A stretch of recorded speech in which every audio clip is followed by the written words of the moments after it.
Të nderuar teleshikues, mirë se erdhët përpara ekranit të televizionit Omni One në hapësirën tonë shqiptare, pra në emisionin Pasqyra Shqiptare. Sot kemi të ftuar një emër të njohur tashmë në komunitet, por do të thosha që e lem jashtë pak modestin, kam qenë ndër të parët që e kam bërë të njohur publikisht përpara një audiencë shumë të gjerë, Kristi Gushon. Si sot 6 vjet më parë, Kristi? Po, 6 vjet. Na lavdëro pak si pasqyrë shqiptare. Patjetër, është më e pakta që mund të bëj, sepse ju nuk keni qenë ndër të parët, por keni qenë të parët. Të parët, okay. Të parët që na keni treguar tamam një mirëseardhje prej shqiptari, të ngrohtë edhe me shumë suport nga mbrapa gjatë gjithë këtyre viteve.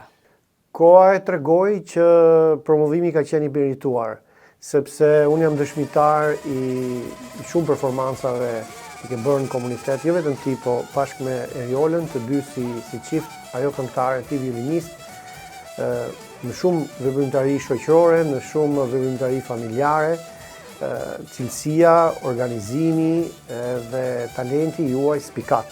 Edhe për këtë më bëhet shumë qefi që vërtet ajo intervistë, si thosh, nga këndvështrinë imi producenit nuk shkoi kot. Ju falenderit. E keni merituar. Ju falenderit. Tani, çfarë ka ndodhur gjatë këtyre viteve? Jemi në mars të vitit 2026, pra kanë kaluar pothuajse 5 vjet e gjysmë, gati 6 vjet që nga takimi ynë i parë. Po, shumë gjëra kanë ndryshuar, po gjëja më e rëndësishme që unë jam bërë baba. Goca është po bën gati 3 vjeç tani, ka emrin Evelina dhe ajo duket që e ka, le të themi, damarin e artistit. Nuk ka si të ndodhë ndryshe, pasi të dy, si unë dhe si bashortja muzikant. Gjithashtu, siç shkon edhe ajo legjenda që të gjithë shqiptarët bëjmë përpara dhe patjetër unë nuk është se kam ngelur mbrapa, kur vjen puna tek evente, tek okazione të ndryshme që kam performuar edhe duke arritur duke nisur që nga Lakeshore për gjithë shqiptarët që më mbajnë mend në Humber Bay apo Harbour Front, edhe duke përfunduar pastaj edhe në evente për CN Tower, edhe për organizata qeveritare dhe më lartë. Kështu e ke filluar si street artist. Unë mbaj mend shumë mirë, njeriu i parë që më ka sugjeruar Kristi Gushon ka qenë miku im Gens Tirana, i cili siç duket ka parë atje dhe më tha shikoj i lirë këtë, tha sepse është vërtet një artist virtuoz. Po, dhe unë nuk është se e mbaj mend që të kalonte, thjesht e pash më vonë në media sociale që ishte prezent aty dhe ishte një nder i madh. Kristi, ti je violinist, je ndërkohë aranxhator, je organizator eventesh, edhe si të thush edhe producent. Si i ndërthur të katra këto cilësi në vetvete? Kjo është një ngarkesë shumë e madhe. Kur del përpara një publiku, të themi, organizon një mbrëmje 300-400 veta, është një përgjegjësi që mund edhe të krijojë konfuzion, mund të krijojë edhe mbi ngarkesë edhe dështim. Si e përballon këtë? Pyetje shumë e mirë. Zakonisht kur njerëzit më marrin telefon edhe kërkojnë një shërbim të caktuar nga mua për eventet e tyre, gjithmonë pyes çfarë eksaktësisht, pasi diapazoni i gjërave që unë bëj në jetë, gjithmonë në kuadrin e muzikës, fushën e muzikës, janë të shumta, duke nisur këtu që nga organizimi i eventeve në skenën, në ndriçimin, në dekorin e ambientit, duke vazhduar në departamentin tamam të muzikës, të drejtimit artistik, të performancës time në violin, të drejtuesit si edhe për artistat e tjerë që gjithmonë i inkurajoj dhe i kam ftuar që të performojnë në festat e mia dhe jo vetëm. Është një multitasking skill, po ta quajmë kështu në anglisht, pra je një talent shumë planësh. Kur i ke fituar këto cilësi, me kalimin e kohës apo ke marrë kurse, trajnime, si e formuar si artist shumë planësh, se për violinën kemi folur më duket në bisedën tonë të parë. Po këto atributet e tjera kur janë formuar? Atëre, violina si instrument është mund të themi, është instrumenti më i vështirë që ekziston deri më sot. Kjo për vetë faktin se edhe shkenca thotë që e para le ta fillojmë që violina është si vetëm instrument që vendoset sipër zemrës së njeriu dhe gjithmonë ti mund të shikosh rajet e tua të zemrës te koka e violinës. Një fakt tjetër është që trajnimi që një violinist kalon gjatë viteve që 5 vjeç edhe derisa bëhet i maturuar është aq i fuqishëm dhe aq rigoroz sa mund të krahasohet dhe me atë të ushtrisë. Këtu flasim patjetër, flasim që të ngrihesh në 4 të mëngjesit, që të kontrollosh frymarrjen, që të i bësh ushtrim aktivitetet fizike, po ashtu deri në fazën që të kontrollosh edhe rrahjet e zemrës tënde, që nëse në disa pjesë të violinës duhen akoma më të forta dhe më të shpeshta dhe në disa pjesë akoma dhe më të ulta, që gjithmonë të kesh atë kontrollin perfekt të harkut të violinës dhe të violinës dhe gjithashtu trupi jot të jetë në shërbim të emocionit edhe të tingujt që violina do të luajë. Kjo bëra pak të parantezë për të kuptuar edhe pak a shumë që kjo jetë ushtari, pra si ndihmon kjo jetë ushtari patjetër që duke qenë se arrin një violinist i mirë fill arrin që të kontrollojë edhe rrahjet e zemrës së vet, që t'i bëj më të shpeshta ose më të ulta, çfarë mund të jetë një event apo që ti mund ta organizosh edhe një multitasking siç e tham, duke organizuar njerëz të tjerë, duke dhënë direksione, edhe duke le të themi shfrytzuar në kuptimin e mirë të fjalës edhe talentet për gjën që ato reprezentojnë dhe për t'i bërë ato akoma dhe më të afër ndaj publikut. Si quhet ai zhanër muzikor që ti luan sot në skenë, domethënë ajo muzikë ritmike, domethënë përdoret një linjë melodike shumë e njohur, por i mbivendosen ose i nënvendosen edhe ritme të tjera. Ka një emër kjo? Është një format që është bërë shumë trend, është vërtet, le të themi, ajo që ka sjell violinën përsëri nga instrument, le të themi, në thonjza i mërzitshëm i orkestrës, tamam ose instrument elitar. Elitar sot që vërtet e ka bërë popullor, do thuash? Popullor, e ka sjell përsëri në jetë edhe të gjithë kanë dëshirë që ta kenë violinën pjesë të eventeve, koncerteve edhe më gjërë. Po ka një emër ky lloj? Nuk është se ka një emër specifik po mund të themi që është si thua një violinë e modernizuar edhe e konvertuar, updateuar, e përditësuar në shqip të viteve të shekullit të 20, le të themi, 21. Ju përshtatet ti këtij trendi, kësaj prirje, apo ishte kjo ku ti ndjeheshe më mirë? Unë kam provuar shumë rryma gjatë karrierës time, patjetër që muzika klasike ka qenë baza, mirë po duke parë edhe tregun gjithmonë që i vogël pavarësisht se kam qenë vetëm 12 apo 13 vjeç, gjithmonë synimi im ishte çfarë do të më sjellë ose benefit kjo në të ardhmen dhe muzika klasike fatkeqësisht ishte gjithkohës duke rënë si në audiencë edhe si në interes të popullit të gjerë, përveç se muzikantëve që gjithmonë ishim të interesuar të shikonim se si e luan harkun te kjo pjesa apo te ajo, si e trajton. Kjo gjithmonë ishte nevojë, më të themi, për të mbijetuar kohës me një violinë që është shpikur, nuk e di se sa qindra dhe mirave më përpara. Në qartë. Tani krijon kjo një lloj konflikti mes teje si përfaqësuesi i këtij brezi të ri që ka përqafuar këtë rrymë muzikore me brezin e vjetër, si të shikojnë violinistët klasik ose të vjetër? Patjetër, mendoj që merr kritika?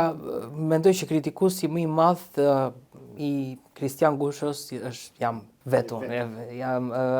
Nuk është se patjetër jemi pres të gjitha, nuk diskutohet. Mirë po kam parë edhe një simpatizim edhe nga brezi i mëparshëm ose më i vjetër i profesorave të mi, qoftë liceut ose të Akademisë së Arteve, që vërtet edhe ata e kam parë që ka pasur nevojë për një ndryshim. Edhe ata i kam parë së fundmi që i janë bashkuar edhe jo vetëm orkestrave simfonike apo mësimtarisë, por edhe eventeve të ndryshme që vërtet është edhe një aventurë në fund të ditës edhe për muzikantit. Po nga mësuesit e tu të liceut dhe të Universitetit të Arteve, cilët do të veçoje si më ndikuesit në karrierën tënde? Patjetër profesorin tim të zemrës, Zhani Cikon. Ai ka qenë profesorin personal në moshën, le të themi që prej moshës 17-18 vjeç edhe influenca jo vetëm në muzikë, po edhe në karakter, edhe në diturinë edhe zgjuarsinë e tij, që është vërtet për t'u admiruar, po palën më janë edhe mësuesen time të parë, Flora Çaçin, që është tamam si një mami dytë për mua, gjej rastin e ta përshëndes. Patjetër ajo ishte arsyeja pse unë vazhdoj sot që të jem violinist, pasi prindrit ishin gati për të më hequr në shkolla e muzikës, kur detyrat u bën çik të vështira në anën tjetër përveç violinës, por Flora Çaçi, mësuesja ime, ai që stopoi dhe tha jo, Kristiani ka një talent dhe duhet të vazhdoj. Ka të gjitha, le të themi, veçoritë për të bërë një violinist i mirëfillt. Kristian, si paraqitesh ti në publikun e gjerë kanadez, multietnik? Si shqiptar? Përveç faktit që jam edhe multitasking kur vjen puna e profesionit, le të themi, gjithashtu edhe një veçori tjetër që nuk është mirë me folë për veten, po më duhet ta them që kam vetinë e një kameleoni, sidomos në një treg kaq të madh dhe gjithmonë mundohem që të integrohem me sekonda. Kanadaja, sidomos Toronto, një qytet shumë i madh me pothuajse të gjitha nacionalitetet, dhe që të bijetosh në një vend kaq të madh me kaq shumë kultura, patjetër duhet të jesh shumë fleksibël edhe i adoptueshëm me milisekonda, do të thosha, jo as minuti nuk të lejohet. Dhe kjo më jep akses në të gjitha komunitetet pothuajse për të performuar dhe për të bërë, si thuaç, indian me indianët, pakistanez me pakistanezët, italian me italianët, gjuish me gjuish, apo me arabët, me të gjitha nacionalitetet. Por patjetër në fund të ditës jam shumë krenar që patjetër gjithmonë e prezantoj veten që jam nga Shqipëria. E qartë. Arrin të fusesh në një element melosit shqiptar në interpretimet e tua? Patjetër. Edhe si priten ato nga jo shqiptarët? Patjetër, ne kemi shumë dhe këngë shqip që vërtet kanë marrë ndikim dhe famë ndërkombëtare, dhe sapo filloj që t'i luaj ato pjesë, gjithë pothuajse i njohin ose i kanë dëgjuar nga një platformë radio ose YouTube. Mund të them që këngët më të suksesshme përveç moderneve janë këngët e vjetra shqiptare, që njerëzit, sidomos italianët, i adhurojnë dhe i kanë shumë qejf, sepse ndoshta janë edhe në linjë me to, si Moje bukur amore, apo Elu Lelu, e të gjitha këto këngët që vërtet sa herë i filloj që t'i luaj, nuk ka njëri që mos të duartrokasi dhe ta ndjeki performancën tamam me shpirt. Tani të flasim pak për veshjen e atyre që janë kurështar, të dinë si është jeta në Kanada, sa fitohet, a mund të përballohet, domethënë, kosto e jetesës me aktivitet muzikor. Çfarë do t'i thoshe atyre që dëshirojnë të vinë në Kanada si artist? Po, patjetër unë çdo njeri ka kismetin e vet. Përveç asaj do thosha është rast unik. Nuk do thotë që historia ime duhet përsëritet te dikush tjetër. Unë, si gjithë shqiptarët e tjerë, më është dashur që ta lë violinën për disa kohë, momentin e parë që kam marrë në Kanada. Mirë po, ajo determinimi im si muzikant ka qenë në momenti që pavarësisht vështirësive të një emigranti fillestar, vendosa që të merrja një, le të themi, një risk, le të themi edhe pak budalla në thonjza, duke lënë punët e mia të përditshme dhe duke u fokusuar tek një performancë në rrugë. Kam marrë violinën, vija me ndoshta 4 sabohi që të shkoja nga shtëpia ku jetoja në Scarborough deri në downtown, me veglate, me violinën, sepse gjithmonë shpresoja dhe kisha besim që diçka do ndodhte. Nuk ishte asnjë gjë e pazakont, le të themi, se kaloj dikush në rrugë edhe më pa dhe më dha një jetë luksoze, absolutisht jo, ka qenë çdo gjë graduale që vërtet jo vetëm kam benefitur mua si artist, po edhe si njeri, pasi në atë moshë është në atë moshë që kam ardhur këtu, është gjithmonë e rëndësishme të rritesh edhe si njeri dhe me këmbë në tokë. Çdo gjë ka ardhur në mënyrë graduale dhe edhe sot flasim në 2026-ën, kam bërë me qindra evente, vazhdoj që të mbaj standardin e 200 eventeve në vit. Jam violinist rezident në disa nga restorante më të mira që ka Toronto, si Via Allegro apo Mademoiselle, apo tani mundohemi që të kapim edhe gjëra akoma edhe më të larta, por për sa i përket pyetjes që t'i japim përgjigje, patjetër nëse dikush ka ëndër dhe dëshirë, është e realizueshme, sidomos në Kanada dhe në North America. Ëndër, dëshirë dhe talent, sigurisht. Patjetër. Flasim për njerëz të talentuar. Po roli i Eriolës gjatë këtyre viteve, sa e përfshirë ka qenë ajo në skenë? Patjetër, Eriola Se është bërë dhe mama, nuk është lehtë. Është një ndër sfidat e të qenurit edhe këngëtar, muzikant, po edhe mama.